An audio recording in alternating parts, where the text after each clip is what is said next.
കുഴികളിൽ വീണ് അപകടമുണ്ടായാൽ ഉദ്യോഗസ്ഥർക്കും കരാറുകാർക്കും എതിരെ കേസെടുക്കണമെന്ന് ജില്ലാ കളക്ടർ.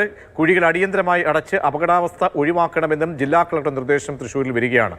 MS ലിഷോയുണ്ട്. ലിഷോയി, അപകടങ്ങളിൽ ആവർത്തിക്കുന്ന ഘട്ടത്തിലാണോ ഇങ്ങനെയൊരു നിർദ്ദേശം വരുന്നത്? വിവരങ്ങൾ. തീർച്ചയായും. അതായത് 1.5 മാസത്തിനിടെ ഒരു അപകടം, അതായത് MG റോഡിൽ ഒരു അപകടമുണ്ടായി. അതിനോടൊപ്പം തന്നെ ജില്ലയുടെ പലയിടങ്ങളിലും ഈ സമാനമായ രീതിക്ക് കുഴികളിൽ വീണ് അപകടങ്ങൾ ഉണ്ടായി. കഴിഞ്ഞ ദിവസം അയ്യന്തോളിൽ ഓട്ടോറിക്ഷ കുഴിയിൽ വീണ് മറയുകയും ചെയ്തു. ഇന്നിപ്പോൾ അയ്യന്തോളിൽ ഒരു കുഴി വെട്ടിച്ചു മാറ്റുന്നതിനിടയിൽ മറ്റൊരു വാഹനം, എതിർദിശയിൽ വന്ന ബൈക്കുകാരൻ പെട്ടെന്ന് ബ്രേക്കിട്ടു. അങ്ങനെ ഒരു യുവാവിന് ജീവൻ നഷ്ടപ്പെടുകയും ചെയ്തു. ബസ്സിനടിയിൽപ്പെട്ട് യുവാവിന് ജീവൻ നഷ്ടപ്പെടുകയും ചെയ്തു.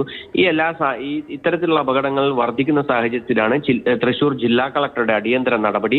ഈ റോഡുകളുടെ അപകടാവസ്ഥ ഒഴിവാക്കണമെന്നും അത് ശരിയാക്കുന്നതിന് വേണ്ടിയുള്ള അടിയന്തര നടപടികൾ സ്വീകരിച്ചില്ലെങ്കിൽ ബന്ധപ്പെട്ട ഉദ്യോഗസ്ഥർക്കും കരാറുകാർക്കുമെതിരെ ദുരന്ത നിവാരണ നിയമം 2005 പ്രകാരം കേസെടുത്ത് തുടർ നടപടികൾ സ്വീകരിക്കാൻ പോലീസിന് നിർദ്ദേശം നൽകിയതായി ജില്ലാ കളക്ടർ അറിയിച്ചിട്ടുണ്ട്. ജില്ലയിലെ റോഡുകളുടെ അറ്റകുറ്റപ്പണികൾ അടിയന്തരമായി പൂർത്തിയാക്കണമെന്ന് പലതവണ ഈ ജില്ലാ കളക്ടറുടെ നേതൃത്വത്തിൽ ഉൾപ്പെടെ മീറ്റിംഗുകൾ കൂടി ഇക്കാര്യത്തിലെല്ലാം തന്നെ തീരുമാനങ്ങൾ എടുത്തതാണ്. പക്ഷേ ഇതൊന്നും തന്നെ പല സമയങ്ങളിലും പാലിച്ചതായി കാണുന്നില്ല. റോഡിലെ കുഴികൾ മൂലം നിരവധി അപകടങ്ങൾ റിപ്പോർട്ട് ചെയ്യുന്ന സാഹചര്യത്തിൽ കൂടിയാണ് ഇത്തരത്തിലൊരു നടപടിയെന്നും ജില്ലാ കളക്ടർ വ്യക്തമാക്കുന്നു. ശരി, MS ലിഷോയാണ് വിവരങ്ങൾ നൽകിയത്.